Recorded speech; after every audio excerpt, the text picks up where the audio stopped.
Yo, what's good? I'm Charlie Halleck. If you don't know me already, I'm a producer and songwriter. And today I want to do a production breakdown of a song that just dropped called Watch Out. The two artists on this record are Sultanthegiant and Str33t. Sultan and I have been building for a few years now, and this is just the first release that you're going to see from us this year. And I met Str33t almost a year ago. We had the Baltimore hometown connection, and already being a fan of his music, I knew that Sultan and him had to get in. So, let's get to the breakdown. Okay, so first I want to get into these guitars. Levin played the main guitar on this. She's so crazy at what she does.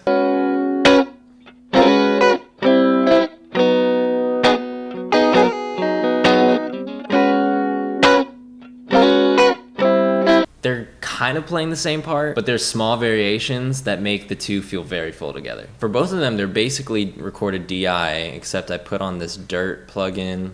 I really just wanted the raw electric sound, very Steve Lacy-esque. Throughout the song, there's also some more guitar that Str33t played. These come in and out throughout the song. I just love how raw they sound.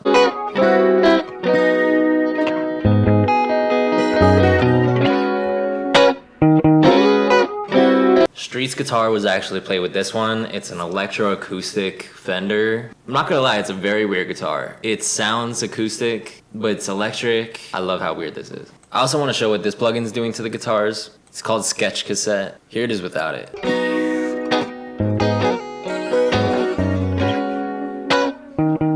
And here it is with.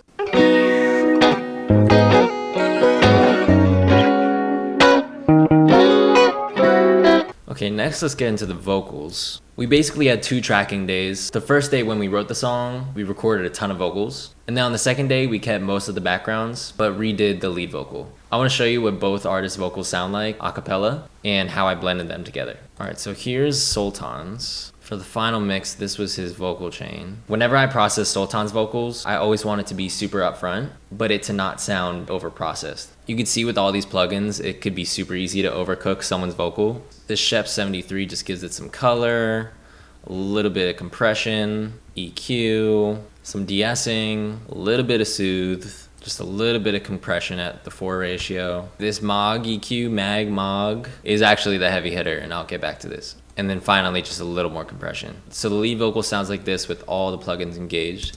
Watch out, wake up, stay close. We go for round 2 now, watch out.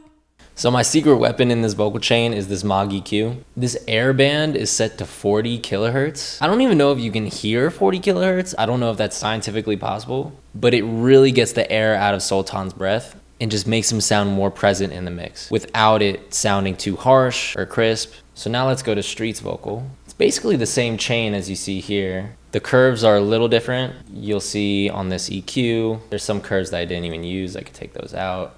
But overall, this is what it sounds like a cappella. And call out for this.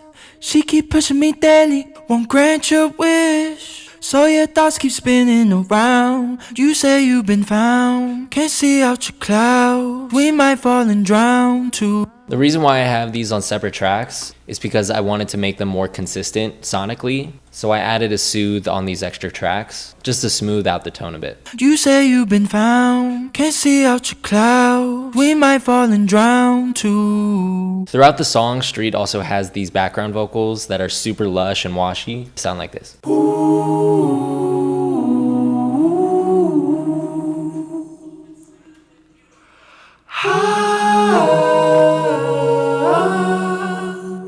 You might be wondering why I have this Str33t on all these vocal chains. I record with this Warm Audio C800. It's an emulation of the Sony C800. R&B, hip hop, and pop vocals, it's perfect for that genre. For this song specifically, I added it because it adds some more warmth and color. So it balances out the crispy pop texture and gives the vocals some more body. I'm not even doing anything with this EQ. It's literally just running right through it. Next, I want to go through the drums. So to preface, I committed all the MIDI for these drums for the mixing. That's why you're seeing only audio tracks. But how I made these drums was by using a ton of samples that I had. Let's start with the kick. Right now, the kick has a little transient designer and my favorite distortion, Isotope Trash. I can rave about this plugin all day. Overall, it's an incredible plugin. I put it on all my drums and on my drum bus. This is with the trash plugin on. This trash plugin adds so much on the top end. When you're listening to the mix, kick really cuts through because it has a lot of those high frequencies. So I'm gonna add the snares in, the hats. This tom, I added a Lexicon 480L by Relab just to get some 80s sounding reverb. And then with the drum bus, we got the isotope trash here. It's then going into the standard clip, and then finally it's going into God Particle. Now, if you know me, I put God Particle on way too many things, but sometimes you gotta call God. I don't know what I'd do without it. So this is what the drums sound like without the drum processing.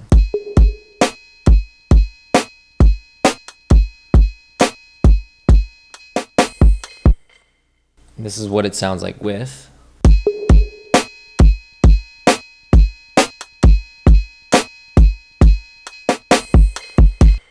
Finally, let's go to the bass. On our first session day when I made the demo, I played bass with the MIDI guitar. The instrument was a Rickenbacker bass. Besides the mixing plugins, I put a little micro shift on and some OTT. This is what it sounds like without those.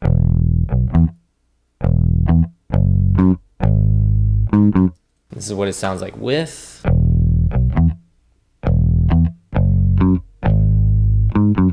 With the OTT, I love how it brings out some air in the guitar. And with the micro shift, when I think of chorusing, I literally think of an instrument just creating more of a pocket, kind of like you're on a beach and you're just like digging a hole. That's kind of what this micro shift is doing to this bass. It's just spreading it out a bit so it can leave space to the kick, to the vocal. The bass was just a little too pointy for me in the beginning. This is what the drums and the bass sound like together.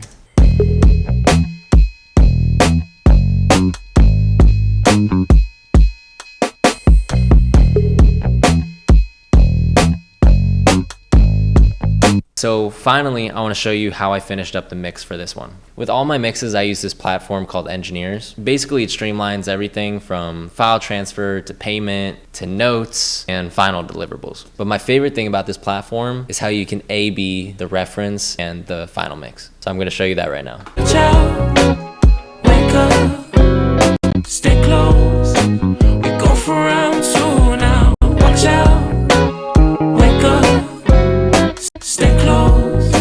We go for round two now. One thing you can say is that I never put in effort, baby. And no one else will do it like me. What I love about this A/B feature is that the platform makes each mix the same loudness so you don't get your ears tricked. You can definitely hear in the final mix how much bigger it sounds and how much more depth there is for the vocal. Since I produced this, it was already in a pretty good state before the mix, but after a few days of giving my ear a break, I went back into the mix and made sure we got this one ready to get released. When I was done with the mix, I sent it to my favorite mastering engineer, Anthony. His company is called Paw Mastering. I've used him for years now and just love his work. I want to thank Sultan, Street, Julia, Levin, and Anthony for all helping out with this record. This song just came out on Valentine's Day. If you have any questions about what I went through, feel free to comment below, DM me on Instagram, or comment on my Substack. I'd love to keep this conversation going about my process in terms of production, songwriting, and mixing. So that was Watch Out by Sultanthegiant and Street. I'll see you on the next breakdown.